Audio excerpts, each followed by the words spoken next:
Aqui no Salmo 23, o salmista diz: Eu sei que os caminhos nos quais estou andando são os caminhos corretos.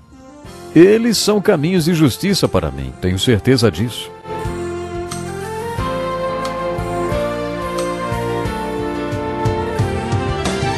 Muitas pessoas têm tido seus sonhos destruídos pela falta de confiança absoluta em Deus. A Bíblia está repleta de exemplos de grandes sonhos cumpridos para a glória de Deus. Encontro com a Palavra é um programa escrito pelo Dr. Dick Woodward e narrado por Pastor Edson Bruno. Ouça e descubra verdades que lhe ajudarão no seu dia a dia. Com você, Pastor Edson Bruno.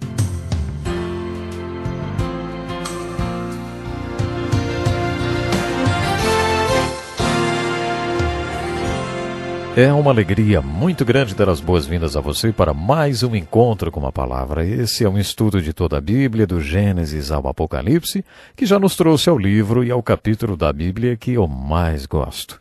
De todos os 1189 capítulos da Bíblia, o Salmo 23 é o meu preferido. Vamos lê-lo. O Senhor é o meu pastor, nada me faltará. Deitar-me faz em verdes pastos, guia-me mansamente a águas tranquilas. Refrigera minha alma. Guia-me pelas veredas da justiça por amor do seu nome. Ainda que eu ande pelo vale da sombra da morte, não temerei mal algum, porque tu estás comigo. A tua vara e o teu cajado me consolam. Preparas uma mesa perante mim na presença dos meus inimigos. Unges a minha cabeça com óleo. O meu cálice transborda.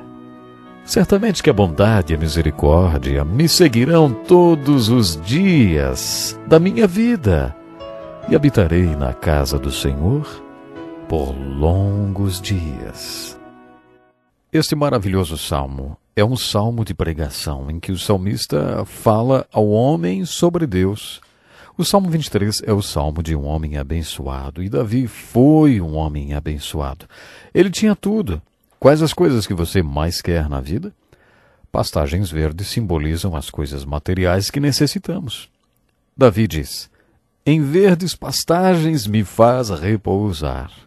Muita gente tem pastos verdes com dores e úlceras, mas Davi disse: Em verdes pastos e águas tranquilas. Ele tem paz e pastos verdes. Me surpreende ver que apenas poucas pessoas têm certeza que estão vivendo do jeito que deveriam viver. Aqui no Salmo 23 o salmista diz: Eu sei que os caminhos nos quais estou andando são os caminhos corretos. Eles são caminhos de justiça para mim, tenho certeza disso. Davi conta que seu copo está transbordando. Isso é uma metáfora para alegria. Davi está dizendo que o homem abençoado é um homem feliz. Ele é feliz porque seu copo está sempre transbordando. Ele tem alegria todos os dias da vida. Essa primeira frase está dizendo: o Senhor é o meu pastor e eu sou uma ovelha. Algumas pessoas acham que não devemos falar isso. Elas dizem que se não sabemos nada sobre ovelhas, então não devemos nos comparar a elas. Já ouvi algumas pessoas bem-sucedidas dizerem: Eu não sou ovelha e não preciso de um pastor, nunca tive problemas que não pudesse resolver. Quando ouço alguém dizer isso, eu pergunto: Quer que eu ore por você? Sabe, eu creio que o Salmo 23 está dizendo: O Senhor é o meu pastor e eu sou sua ovelha. E essa é a chave para todas as minhas bênçãos. Enquanto eu puder dizer que o Senhor é o meu pastor, os pastos serão verdes. As águas serão tranquilas e o meu copo transbordará. Depois Davi mostra como essa relação com Deus é estabelecida. Quando você descobre que a relação pastor-ovelha é a chave para todas as bênçãos de Deus, a sua próxima pergunta deve ser: como eu estabeleço essa relação de pastor-ovelha com Deus? Nos 2 primeiros versículos, Davi diz: Em verdes pastagens me faz repousar. Você sabe como um pastor faz suas ovelhas repousar? O pastor se equipava com uma vara e um cajado. A vara era como um bastão com o qual o pastor protegia suas ovelhas contra predadores. O pastor usava seu cajado para guiar e disciplinar suas ovelhas. Uma das pontas do cajado era em formato de gancho, e a outra ponta era mais grossa e pesada. O pastor usava o cajado para corrigir o caminho das ovelhas. Quando o pastor queria estabelecer sua autoridade sobre as ovelhas, ele dava uma batidinha na cabeça da ovelha com a ponta grossa do cajado. E então ele dizia: deita.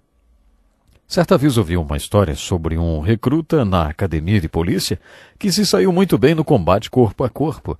Quando o curso de artes marciais acabou, ele era o primeiro da turma. Ele procurou o treinador e disse: eu quero ser o melhor nisso. Como é que eu posso melhorar, hein? O instrutor respondeu: você precisa de experiência. E o recruta perguntou: como é que eu consigo experiência? O instrutor respondeu: sai por aí pelo interior e tente bater em algum caipira. Então o recruta pegou o carro e foi para o interior. Quando ele viu um homem andando pelas suas terras, parou e foi até ele. O homem disse: tarde? O recruta respondeu: tarde? E já foi dando um golpe de lado no pescoço do caipira.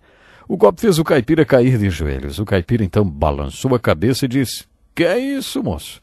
O recruta disse: isso é karatê da Coreia. O caipira respondeu: tá bom, então. Ele levantou-se e começou a caminhar em direção ao seu depósito, quando o recruta, por trás, deu outro golpe no seu pescoço que fez o caipira cair de cara no chão. Depois de uns 30 segundos, o caipira disse: que é isso? O recruta falou: isso é judô do Japão. O caipira falou: pera um pouco. E sem tirar seus olhos do recruta, o caipira entrou no seu depósito. Quando saiu de lá, ele tinha alguma coisa escondida atrás de suas costas e, de repente, acertou a cabeça do recruta com aquilo. Uns 30 segundos depois, o recruta, do chão, olhou para o caipira, que estampava um grande sorriso. Aí o recruta perguntou: que foi isso? E o caipira respondeu: cabo de enxada daqui mesmo. No versículo 2 do Salmo 23, temos a descrição de alguma coisa como o cabo de enxada. Quando o Senhor quer ser o nosso pastor, Ele tem que nos fazer deitar e repousar. O Senhor geralmente faz isso nos dando um cabo de enxada, viu? Problemas que não podemos resolver. Esses problemas são o cabo de enxada com o qual o Senhor nos acerta bem na cabeça. O Senhor sempre usa problemas que não podemos resolver para chamar a nossa atenção e entrar em nossas vidas. De acordo com o Salmo 23, o Senhor também restaura nossas almas, nos levando para os caminhos de justiça por amor do seu nome. Depois que sabemos que Ele é o pastor e que somos ovelhas, quando Ele nos faz deitar, repousar e os pastos são verdes, as águas são tranquilas e o copo transbordante, nos levantamos novamente e aí nós tropeçamos e caímos. Nesse ponto temos que ser restaurados. Como é que o Senhor nos restaura? De acordo com Davi, o Senhor é muito prático quando se trata de restaurar nossas almas. O grande pastor nos restaura, levando-nos para os caminhos de justiça. Mas pode ser que esses pastos verdes tenham secado e as águas tenham se tornado turbulentas, hein? E mais uma vez o seu copo de alegria esteja vazio. Você perdeu as bênçãos porque se levantou e novamente você tomou controle da sua vida e aí você tornou-se o seu próprio pastor. Você precisa restaurar a relação pastor-ovelha. Mas como é que Deus restaura a sua alma? Deus restaura a sua alma levando você para os caminhos de justiça, por amor do seu nome. Ele conduz você pelas águas tranquilas e pelos caminhos de justiça. Às vezes leva 2 ou 3 anos para que os caminhos de justiça restaurem nossas almas, mas Deus nos conduz nos caminhos de justiça para que nossas almas sejam restauradas. Essa é uma das aplicações do Salmo 23 para as nossas vidas. O Salmo 23 nos mostra uma filosofia de vida. O Salmo do pastor diz: aqui está a chave para viver a experiência de ter o Senhor como pastor. Ele me faz repousar e deitar. Esse deitar é a chave para viver. Se você quer ter os pastos verdejantes, as águas tranquilas e o copo cheio, então aprenda a dizer: o Senhor é o meu pastor. Ele me faz repousar. Você não precisa aprender a apenas declarar isso, mas também a viver. O Salmo do Pastor também tem uma filosofia de morte. Muitas pessoas sabem como viver, mas não sabem como morrer. Esse salmo mostra uma filosofia de vida e de morte. A de morte é ilustrada da seguinte maneira: o pastor entra em sua vida pela última vez e, como nenhum de nós escolhe morrer, ele tem que nos fazer repousar ou deitar para morrer, para que ele possa nos dar as bênçãos que esperam por nós no estado eterno. As Escrituras sempre falam que a realidade está na eternidade e que, consequentemente, a parte importante de nós é a parte eterna. Se você fosse Deus e soubesse que os pastos verdes, que nunca secam, que as águas tranquilas, que nunca se agitam, que o copo cheio que nunca esvazia, que todas essas coisas estão em uma próxima dimensão, e se você quisesse dar isso a alguém, como é que você faria isso, hein? Ninguém vai escolher morrer.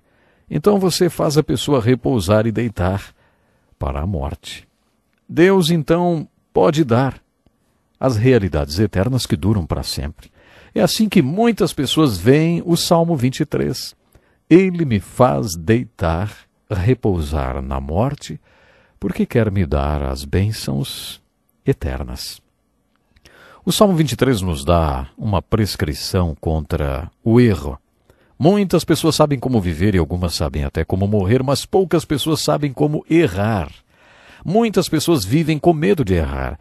Elas não sabem lidar com o erro e, quando erram, não se perdoam. Esse salmo nos mostra como errar porque nos ensina a nos aproximar do pastor e simplesmente dizer: preciso ser restaurado. O pastor, então, com a ponta torta do seu cajado, conserta o nosso erro. O bom pastor nos restaura do nosso erro, levando-nos para os caminhos de justiça.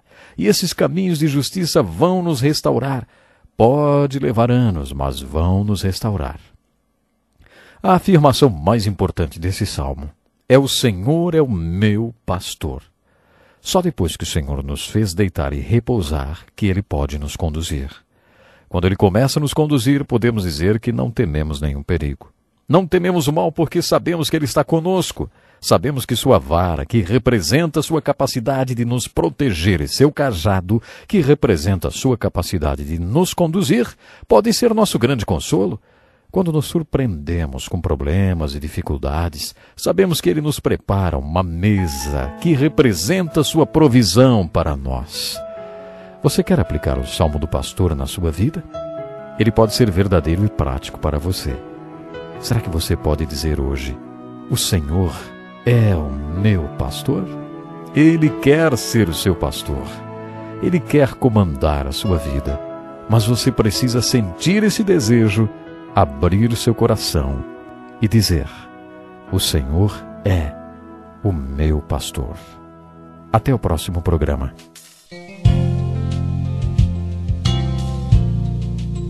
Que lição importantíssima.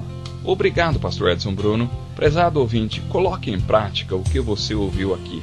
Sem dúvida, sua vida será grandemente abençoada. Este é um estudo escrito pelo Dr. Dick Woodward, na voz do pastor Edson Bruno. Escreva-nos e solicite o material.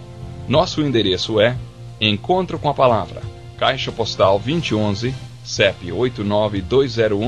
89201-970, Joinville, Santa Catarina.